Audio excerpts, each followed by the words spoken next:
the festivities commence. We wish you a Merry Christmas. We wish you a Merry Christmas. We wish you a Merry Christmas and a Happy New Year. We wish you a Merry Christmas. With Love, Meghan holiday celebration premiered on Netflix, and it was incredible. It was 1 hour of food, family, fun. Did I mention food? Crafts, incredible guests, friends. There was so much to take away, and all of it was done with a holiday spirit. It was incredible, and lots of really good holiday music.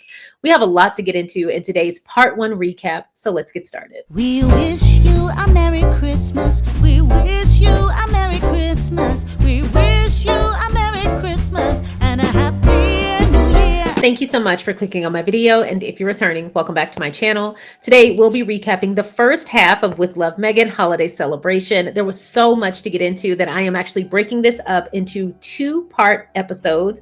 Part 1 today, recap, and then on Friday, we're having a live stream to do an overall summary as well as some of my favorite of this special. Favorite outfits, favorite clothes, favorite guests, favorite food, favorite crafts. You know how I do. You remember seasons 1 and season 2 recaps, so I don't have to tell you. But it will be in a live stream, so I am excited about that. Before we get into this, if you haven't already, please don't forget to go ahead and like this video, subscribe to the channel, and feel free to share so that more people can find us. This special opens up with Meghan at Lane Tree Farms picking out a holiday tree, and she is being assisted by none other than Ruth Lane herself. Now, the first tree that Meghan gravitates to, I can actually resonate with this a lot. I love a big tree. Meghan first was drawn to this huge tree that she was like, I think that's going to be too big, but that's the one I like. And it actually reminded me of this episode of Girlfriends when Maya Wilkes first celebrated the holidays after her divorce. She was able to do all of the decorative things that she wasn't able to do with her husband because he didn't like them. And number 1 on her list was a giant tree. And she lived in a very small 1-bedroom apartment. And in the background of her holiday party, you just see this giant tree craning over, and it's hiding the bathroom. So people have to climb through the window from the outside to use the bathroom. Big ass tree. Hey everybody, I cleared a path to the bathroom. I got lost in the forest. There's a bear back there. So the first thing I thought about when she pointed to that big tree was that moment, and I was cracking up. But I like big trees too. Now, the tree that she ended up picking was a bit smaller. I believe it was between 7 to 10 feet. Gorgeous, great shape, beautiful color. And she picked her tree and took it home to decorate it. And that's where we meet her as she's giving us the lighting instructions. Again, more alignment. I love to light my tree from the inside out. And so the further in they are, the more they move, the motion twinkles the crystal ornaments, and it just creates this illuminating halo around my tree. And it's just beautiful. It's so gorgeous.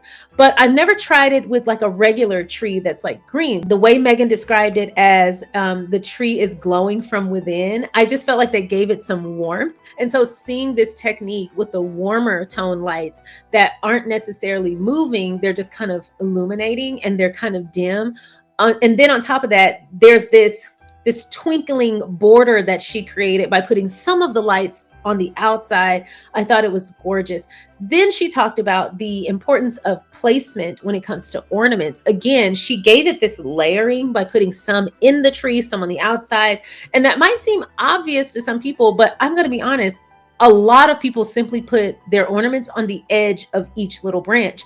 So it's important to layer because it definitely gives it some depth. Something else she pointed out about the ornaments is using your ornaments to kind of highlight different parts of your life. So the longer you use these ornaments and trees, you kind of can look back at different phases of your life all in this one place. I have never done that. And it gave me the idea to maybe start a tradition with my husband of decorating one ornament each every year and then adding to it every year so we can kind of get a glimpse and a look back of our life throughout the years on our tree. And I think that would make it a lot more personal, but also very, very special. So I love that she gave me that idea. Another reason why I love this show. Something else that touched my heart, the guy ornament. I thought that was so sweet. Then we move over to Meghan in the craft room. Now, her craft room would be my Neverland. That craft room looks so amazing. I want to be in there so freaking. First guest of the special was Will Guidara. He's a restaurateur and he's the author of Unreasonable Hospitality. Meghan called his wife, Christina Tosi, who's also been on With Love Meghan and a friend of Meghan's. And she called to ask, like, what kinds of food does he like? What's his favorite drink, etc.? How can I welcome him in? And she let Meghan know that he liked cacio pepe pasta. And apparently that's a kind of complex dish, especially as a welcome. So she decided to do a rendition of that for gruyères, which are appetizers for the holiday season. So she did cacio pepe gruyères. Those looked amazing. That is it looked good. It looked really good. My face was practically in the screen. But anyway, she served that to him, which he was very impressed by, along with Barolo wine. They had a wonderful welcome. And then she also gave him some reindeer chow, which is just puppy chow. It's a little sweet snack, but for the holiday season. And then she sent the bulk of it back to his wife. Very considerate and very, very sweet. Something that I noticed when they were having their conversation and their welcome snack was they are so aligned in their personality and the way that they see the world that they were finishing each other's sentences. They definitely seemed like instant friends. Something else that I really enjoyed was him taking the time to mention how important it is to focus on the connection and the human connection part of hosting rather than perfection. Again, with the alignment, because that's something that Meghan touts quite often is we're not aiming for perfection. We're aiming for the beauty and the trying and then the effort and the human side of making mistakes. We're learning as we go, but never strive for perfection. And she never loses sight of the purpose of things. So I love that they were not only aligned in that, but they were in full agreement in that conversation. Then we see them go over to do crafts, but they also made sure to take those gruyères. I personally think it was a scheme set up by Todd to move those gruyères next to the crew, because all of a sudden the gruyères are just in the way with that long table. They couldn't have moved anything else, but the gruyères had to go, and they had to go next to the people who immediately started sticking them little grubby hands out to get some. And honestly, same. I would have done the exact same thing. They start to make crackers. Now, I've actually seen these on TV, but I didn't know like the story behind them. And basically the idea is you get in a circle, you cross your arms, and everybody pulls at the same time, and it makes this loud noise, but it's all done in unison. So it's like a group activity. And you fill these crackers up with things for the individual that they will love. So it's personal, it's fun, it's celebratory. It's a really cool thing. Now, when Will Guidara got started, he said that his first one was like the first pancake. Yeah. So he tossed that one. It looked good to me, but he tossed that one. And then he went back and made more, and their designs were very, very cool. They were having a really great time. And then at the end, they cracked one together. In the next segment, Meghan had a little brunch with herself and two friends, Lindsay Joel Roth and Kelly Zaffin. And at that brunch, they had some good food. But then they also made little personalized festive wreaths. Very cool. I was actually surprised that this seemed to be the first time for Meghan, because it just seems like something she would do a lot because she's so into crafts and wreaths are kind of common. So it was really great that we got to see her do that for the first time on the show. I really enjoyed that. So Meghan honored her friends by... Let's see. Yeah, Santa Claus. Nice PJs, very festive. Where'd you get them? Judy gave them to you. Oh, one of Santa's little helpers. Here are your pajamas. I'll be right back.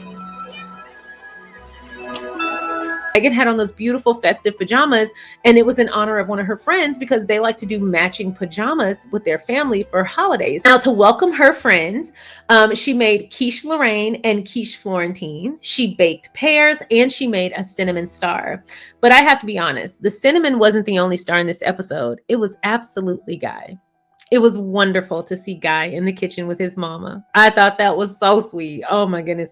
I actually love when my dogs are running at my feet while I'm doing stuff. And it was just so great to see how attentive he was. And he was so involved. And if you ask me, Guy made that quiche Lorraine. Meghan might have been doing the things, but he was giving her the instructions and the recipe. I believe that was Guy's recipe. That's just going to be my theory moving forward. It was so great to see that cute little face. Oh my goodness. Anyway, he's so handsome. Oh my goodness. So anyway, they show up. They have the snacks. Again, that was quiche Lorraine, quiche Florentine, baked pears, and a cinnamon star. I have actually never had any of those. But the cinnamon star looked way easier to make than I would have thought. It kind of reminded me of these bear claws my teacher used to bring me. She used to make bear claws out of pre-made biscuits and put cinnamon and butter and like other stuff on them. And they were so good. After they cooked and ate, they went to make some crafts, which was the wreath making. All of their wreaths came out great. And I like this activity for a group, especially because then you get to show your own personal style and creativity. So that definitely resonated with me there. And then of course, the festive wrapping that Meghan did afterwards, that was really what I was focused on in this series, because wrapping is just not my forte. I really enjoyed the layered wrapping where everything made like a layered V. So cool and so intricate, but so simple. I would have thought that was so much harder to do. I also really loved how she wrapped the teddy bears too. I thought that was so cool. And it looked like a little piece of candy or oh my God, how cute would that be? Like a little peppermint. So we picked up with a new guest, which was Naomi Osaka. Now I absolutely adore Naomi Osaka. She is just one of those people that I have been watching since she first stepped on the scene. And being that I am an older millennial, I just see her as like my little sister. I greatly respect what she does with her platform, the type of transparency she offers the world. I just think she is an incredible example for young people, but people everywhere.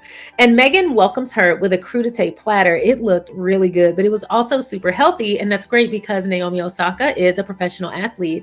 Now, something that Meghan was super considerate about was making sure that it wasn't too spicy, because she wasn't sure what Naomi Osaka's spice level actually was. But Naomi likes spicy food and she really enjoyed the sauce. So it was really great to see them connect over that.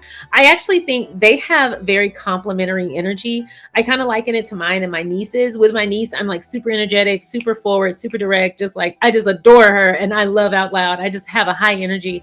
And she is very chill and it's just so cute to me. It's adorable. She's just super, super chill. She's always just like, hey, Amy, hi, Amy. And she's a very chill kid. Or adult, I'm sorry. She's a chill adult. She's my baby. But that same energy combo is what I observed here. Is just like Meghan was just super friendly and welcoming and energetic. And Naomi just seemed a little bit nervous, but we saw her blossom and open up. And she even cracked a couple of jokes with Meghan, which were very well received. I really enjoyed seeing them at that craft table. But we saw them and they went in to create decorated Santa cookie plates and Christmas mugs. These are very practical crafts that I probably wouldn't have thought of myself, but why not? Because they seem so obvious. I'm definitely doing this. And yes, Santa is real and he is coming to my house for my schnauzers who've been good all year. And I need to leave something out for him. And so, or at least something for the reindeer. And so I need to do that with a plate. So I'm adding this to my holiday crafts. I want to do this every year too. It looks so fun. Now, something that I thought was super cute was first, when Naomi Osaka got started, she dedicated her plate to her daughter by writing her name on it. And before she got there, that was one of the first things that Meghan had said about her was that she's a new mom. So I'm excited to connect with her on that. Meghan was struggling with the drawing. She seemed to think she was struggling. I actually thought her drawings were very nice, but we've seen Meghan's bar is kind of high. So her drawings were nice to me, but they were not up to standard with her. So she changed when she got to her mug and decided to write Santa a letter, which I actually thought was so cool. Now, here's the thing. We've been seeing this holiday mug in all of the promo. I had no idea Meghan made it. I feel like I should have, but I had no idea. So that was really cool to see the origin of that. And so they made their holiday plates. And during this time, as Meghan is kind of criticizing her holly or her drawing, Naomi is asking her like, well, I think it's great. I think it looks nice. And she was like, yeah, I'm not so great with this and tennis. And she's telling Naomi this story. See this because the way that you I need to see it. Totally get it. It kind of reminds me of that time my sister decided to run track. Love you, Sakia. They seem to have a really, really good time together. Something that came up was Naomi describing how she uses fashion to express herself. And I'm sitting there like, Naomi, I don't know if you know this, but you are literally talking to the queen of that. The queen of expressing herself through fashion. I love that they connected on that. And then Naomi also described Nike allowing her to decorate or design her own competition wear. And so a lot of those designs that we see Naomi wear when she's competing, she designed. That is super cool. I love it that Serena Williams did the same thing. I just think that's so cool when you have so many different talents and they come together. Very nice. Overall, this was a very fun encounter. I love this very relaxed energy they had. They just seemed to get along very well, and I enjoyed this segment. For our last guest of the special, I cannot tell you how excited I was to see Tom Colicchio. Now, I have this theory, and I've had it for a while. I'm a big fan of Top Chef. But I have this theory that if I were to ever meet Tom Colicchio, we would become best friends. I don't honestly know exactly why. It's just his energy speaks to me every time I see him on screen. And I think it's because I respect the way he gives feedback. As a corporate trainer, 15 years in, as a corporate trainer, one of the things that I immediately pick up on with people is when they can give feedback from an empowered place rather than a critical place, because everything and anything can be said with tact, and you do not get through to people when you harm their ego or when you undercut their confidence. You will not get through to them.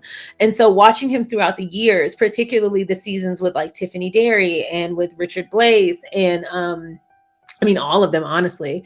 But Paul Quee, the way he gives feedback empowers and teaches, but it doesn't erode confidence. And that is something I genuinely respect about him.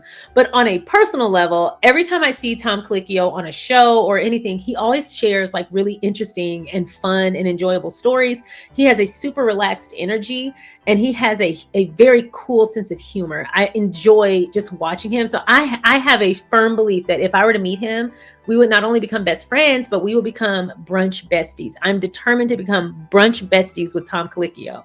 So when I saw him, I was like, oh my God, how did I forget he was supposed to be in this? I was super, super, super excited.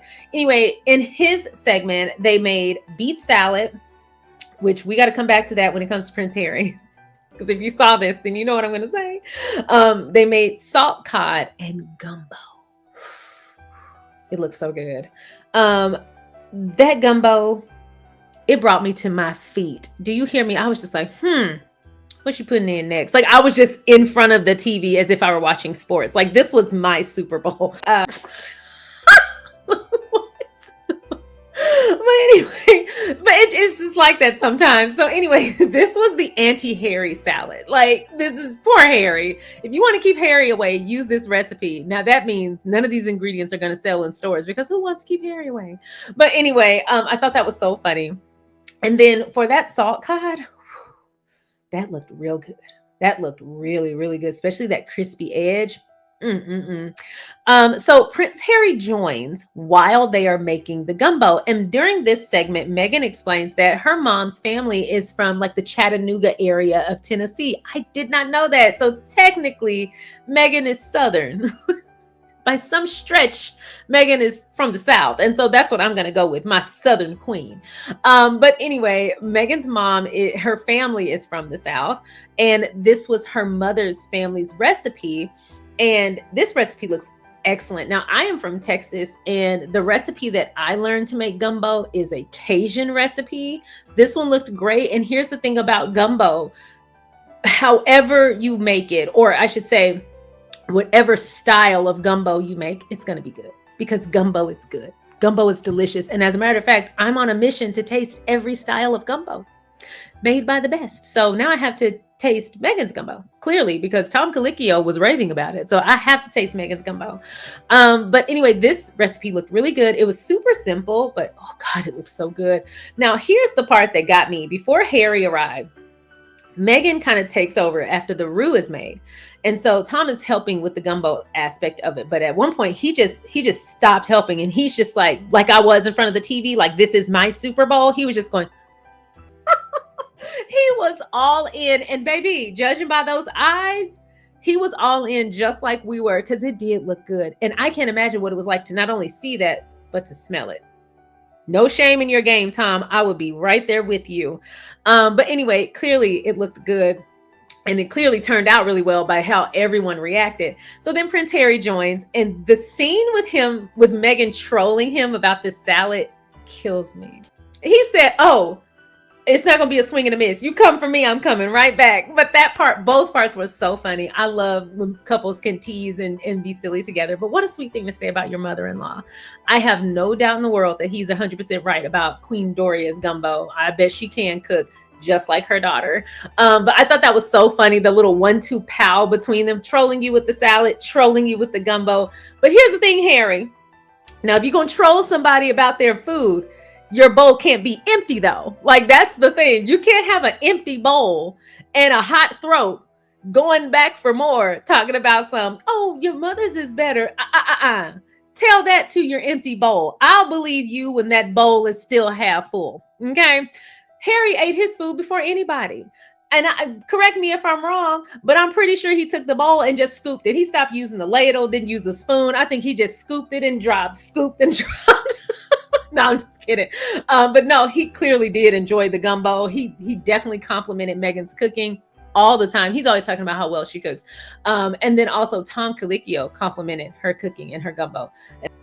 Meghan is now part of a very elite and small group of people. There aren't many people in this world, especially people who are not full-time professional chefs, who can say, I have gotten a compliment on my food from the Tom Colicchio.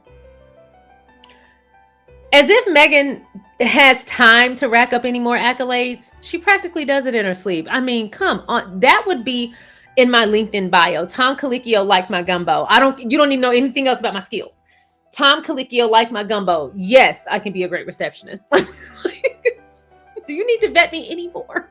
Tom and Harry seem to hit it off really well, but something that I was thinking about from his perspective, I wonder what that's like to be like at the top of your game and you're a chef or whatever your profession is. And then you just have a moment where you come to and you're like, I'm cooking with British royalty.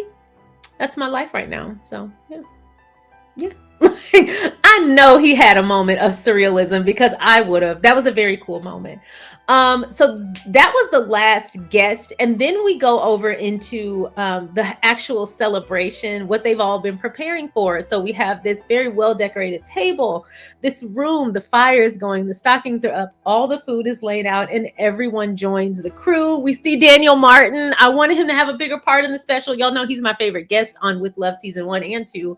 But it was really great to see him there. It was wonderful to see Guy. It was wonderful to see Harry, all of the guests. Meghan looked ravishing in that green dress. Ooh, she looked good in that green. That's one of her colors, but it just looked like an amazing time. Thank you so much for watching the SharionSade YouTube channel. I appreciate you watching my content. If you haven't already, please don't forget to go ahead and like this video by hitting the thumbs up. Please don't forget to subscribe by hitting the subscribe button. And don't forget to comment along the way. If you feel so inclined, please don't forget to share so that more people can find us. Once again, thank you so much for watching. Now let's get back to the video. I enjoyed the food choices. I don't know what I expected, but didn't expect gumbo. That was a pleasant surprise. Gumbo was one of my favorite foods. It was really great to see her cook that. And then to hear her confirm, like, I really enjoy soul food. Same, girl. And she's right. There are different types of soul food. I've had soul food from all over. I've had like Cajun soul food. I've had soul food from Texas, obviously. I've had soul food from Alabama and Arkansas. And while there are a lot of similarities, no two families or two people make soul food exactly the same. There are recipes, but then those recipes, the key ingredient is being made with love and to taste. So I make chicken and dressing very different than other people. And I make fried chicken very different than other people. And that's what makes it amazing, is someone offering you their food, especially their soul food. That is a show of love. That is a gift of love. That is giving a piece of me to you. And I always see it that way. When someone makes me a meal, but especially when they make me soul food, you've got my heart, because I know you had to put in some work, and I know that you respect me enough or care about me enough to share that part of yourself with me. So I love that Meghan shared, like, she enjoys soul food, and I'm not surprised at all.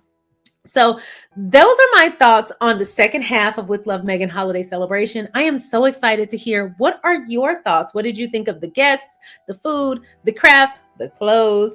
Guy, let me know your thoughts in the comment section below. Tomorrow at 3 p.m. Central, we will be having a live stream where I will be sharing all of my favorites from this series or from this special. My favorite outfits, my favorite guests, my favorite foods, my favorite crafts. Y'all know how I do, but we will be in a live stream. So I'm excited to catch up with y'all. This will be the first live stream of December. It has been so long. I cannot wait to chat with y'all.